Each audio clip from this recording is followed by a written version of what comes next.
Troisième partie de l'Africa Newsroom, nous sommes toujours avec Simon Tedga, écrivain, directeur de collection, consultant en politique et stratégie de défense, Abdou Fleur, doctorant en études internationales et coordinateur du RAS, le réseau Afrique Stratégie, Jean-François Kandikombe, éditorialiste d'Africa 24. On passe tout de suite à notre Zoom Société consacré aujourd'hui à la gestion des déchets.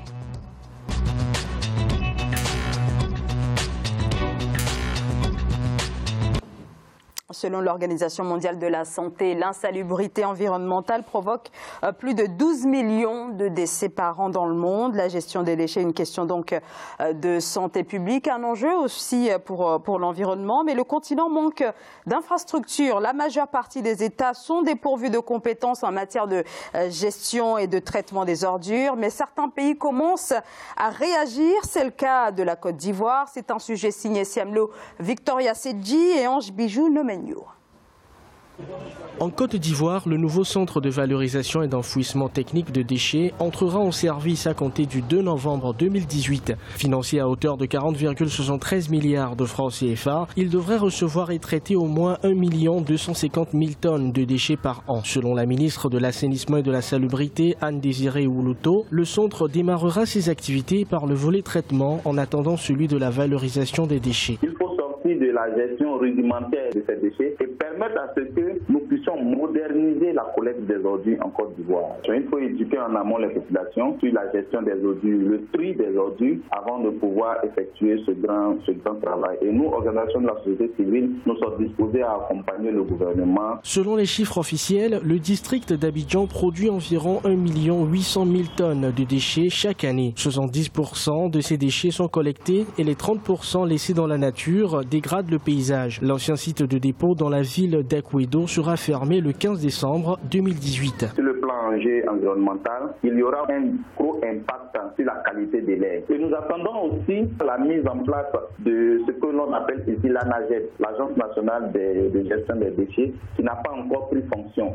Il faut que cette agence s'étende sur tout l'étendue du territoire national et qu'elle ait les mesures, les pleins pouvoirs pour pouvoir gérer ces ordures. Pour réussir ce vaste projet d'assainissement, le gouvernement prévoit l'ouverture de centres modernes et écologiques dans les villes de Port-Boué, Anyama et Bingerville. Un projet très attendu car il pourrait générer des emplois selon des analystes. Alors la question de la gestion des ordures commence là peu à peu à faire son chemin, notamment en Afrique de l'Ouest, dans un pays comme la Côte d'Ivoire. Simon Tedga. Oui, alors l'environnement, c'est un problème international. Et je crois qu'il faut que les pays africains prennent ça à bras le corps.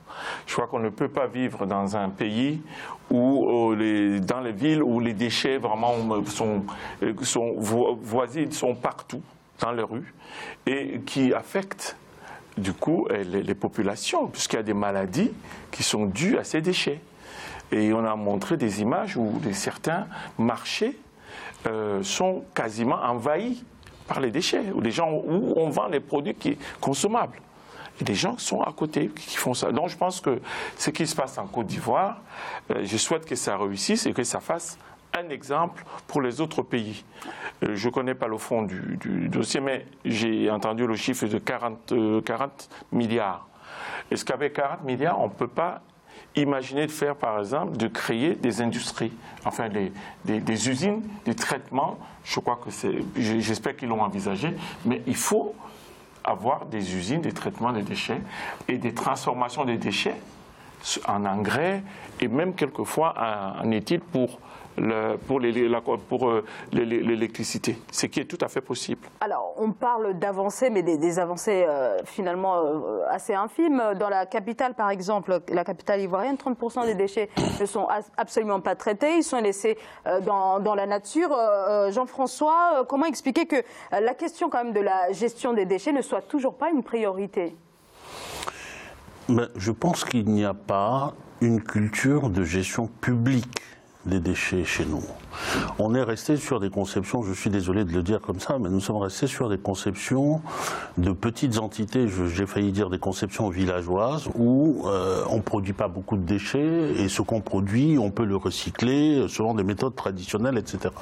Et la construction des grandes métropoles pendant la colonisation, mais après les indépendances, n'a pas été suivi de la mise en place d'infrastructures, d'investissements de recherche, parce que tout ce qu'on explique là, la transformation des déchets, c'est aussi de la recherche, c'est de l'avancée technologique, c'est la construction d'infrastructures.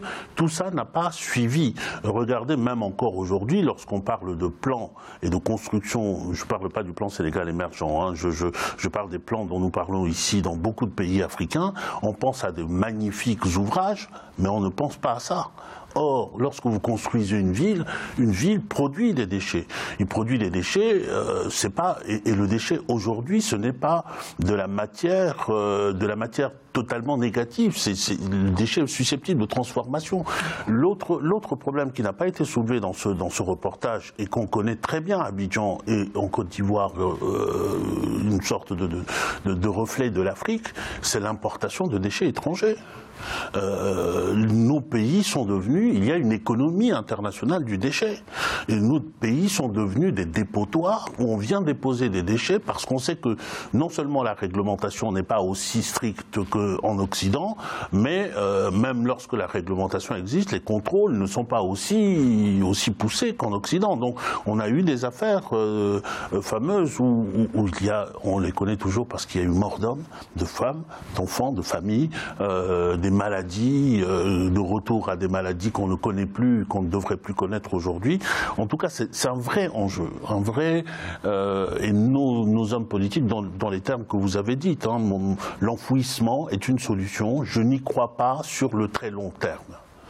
Parce que je ne suis même pas sûr qu'on maîtrise techniquement les possibilités, après 100 ans, 200 ans, de ce que deviendront le devenir de ces déchets-là. Abdou Fleur. Ce qui est valable en Côte d'Ivoire, je pense, est valable, je ne dis pas en Afrique de l'Ouest, mais partout en Afrique. Et donc on aimerait bien que ça fasse tache d'huile sur tout le continent. C'est juste dommage et ça pose le problème d'industrialisation dont vous avez parlé tout à l'heure. Je pense qu'on doit davantage aller dans ce sens. Moi, je rêve de voir les pays africains transformer leurs déchets en électricité, en eau, en tout ce que l'on veut. Mais on est très très loin d'y arriver. Déjà, le problème de la maîtrise. On essaie juste de maîtriser, de rendre d'abord nos villes propres. C'est une question environnementale, c'est une question de santé publique. Et comme il l'a évoqué, en plus de nos déchets, il y a aussi, c'est pas trop gros de le dire, l'Afrique est un dépotoir, voilà, pour le reste du monde. Et la fameuse affaire de la Côte d'Ivoire avec un problème de santé publique quand même était assez illustratif et très grand pour être souligné. Et je pense que c'est valable pour d'autres cas où ça reste même muet, les gens n'en parlent pas, peut-être parce qu'il n'y a pas beaucoup de bruit ou il y a la complicité des autorités. Donc je pense que l'Afrique quand même... Il y a en Éthiopie, je ne veux pas vous couper, mais je veux vraiment qu'on l'entende. En Éthiopie, il n'y a pas si longtemps, je pense qu'ils ont conçu une usine de traitement des déchets avec production d'énergie. Ce qu'on peut faire en Éthiopie, à mon avis, on peut le faire partout en Afrique. Qu'est-ce qu'il faut? La volonté, le volontarisme, j'allais dire. Abdou Fleur. C'est une étude d'ailleurs, hein, parmi les 25 pays les plus sales, 16 sont en Afrique, principalement en Afrique subsaharienne. Donc c'est assez révélateur. Et surtout... Et comme il disait tout à l'heure, ce n'est pas de la saleté négative quelquefois, parce que les produits organiques, les déchets organiques sont transformables et ça peut même créer des emplois et donner des éléments intéressants pour l'agriculture. Le problème, c'est que comme on n'a pas encore de la technologie, les conséquences sont immédiates. Notamment ce n'est pas une technologie très évoluée. Ce n'est pas la grande technologie, c'est vraiment par fabrication des armes. Hein. Il faut des choses beaucoup plus compliquées. Aller dans une ville que je connais un tout petit peu au Sénégal, Kaolack, pendant la saison des pluies. Oui. Pourtant, vous savez, c'est une question d'idée, de choix. C'est une question d'idée, c'est une question de volonté, c'est une question aussi de gouvernance. Parce que je connais, j'ai en tête là, mais je ne les citerai pas, beaucoup de pays de capitale africaine qui sont très sales, alors qu'il y a beaucoup d'argent qui est investi là-dedans parce que cet argent est détourné et parce qu'on a des contrats dont on ne sait pas comment ils sont passés. L'exemple qu'on cite très souvent, l'une des fiertés de l'Afrique, c'est le Rwanda. Le Rwanda il n'y a pas de rien d'extraordinaire. Oui, il n'y a pas de... Elle est bien placée pour nous en parler. Il se passe que là-bas, il n'y a pas de ce problème, quasiment plus. En 94, 93, c'est le génocide complètement, le pays est divisé. Donc il n'en faut pas beaucoup, pas plus qu'une question de volonté politique. Voilà. Donc, une question de volonté. D'ailleurs, le président je voulais pas qu'on parle d'industrie. Tout à l'heure, vous avez parlé de ceux qui pensent que l'Afrique, c'est un dépotoir. Le président rwandais qui a dit que l'Afrique n'est pas un dépotoir et qui d'ailleurs tente d'adopter une politique pour réduire en tout cas, par exemple, les vêtements de seconde main, par exemple. Oui, oui, ça, je pense qu'il a arrêté cette importation qui salit le pays. Alors, tout à l'heure, vous l'avez dit, c'est le classement du magazine Forbes. 16 des villes, en tout cas, l'Afrique concentre 16 des 25 villes les plus sales au monde. Donc, un constat vraiment accablant. Oui, mais je pense que le défi à relever n'est pas énorme, n'est pas immense. Je crois, vraiment, je l'ai dit, hein, c'est une question de volonté. Et on peut, et de décentralisation pour la gouvernance. Je pense que quand tout est centralisé, quand les ordres viennent d'en haut, les gens ne se rendent même pas compte qu'ils ont des déchets devant chez eux. Ils ont l'impression que ça doit venir d'en haut pour que ces déchets soient débarrassés. Or, si les localités, si les municipalités prennent en charge ce type de questions, on peut les traiter plus facilement. Moi, j'en appelle vraiment à la décentralisation de ce type de problème. Il y a la question des déchets ménagers, mais il y a des questions beaucoup plus simples que cela. Aller dans nombre de capitales africaines et regarder notamment les canalisations d'eau. C'est-à-dire la question des travaux d'assainissement qui sont d'utilité publique. Il appartient au gouvernement, il appartient aux municipalités de pouvoir s'y adonner et de le faire régulièrement. Et rien que cela, ça salit au fil du temps, hein, et ça produit des maladies, ça produit la qualité de l'eau qui arrive jusque chez le ménager ou la ménagère. Ce sont des petites choses, mais ça commence comme ça. Et quand on n'est pas capable de penser à récurer les canalisations ou même à les construire, comment voulez-vous penser plus loin à débarrasser les foyers et à les transformer en énergie, etc. Il faut commencer petit à petit en impliquant les populations. Et la plupart du temps, les populations sont disponibles pour cela. Bien sûr. Hein? Mais il faut leur donner les moyens, Abdou Fleur. Absolument, et notamment la solution est dans la décentralisation. Absolument. Vous avez fait mention tout à l'heure. Oui. C'est une question de volonté, ni plus ni moins. Je donne l'exemple du Sénégal avec la question des inondations. Moi, depuis que je suis né, on parle d'inondation. Mais depuis quand même 2014, avec le fameux plan Sénégal émergent, franchement, il n'y en a plus assez.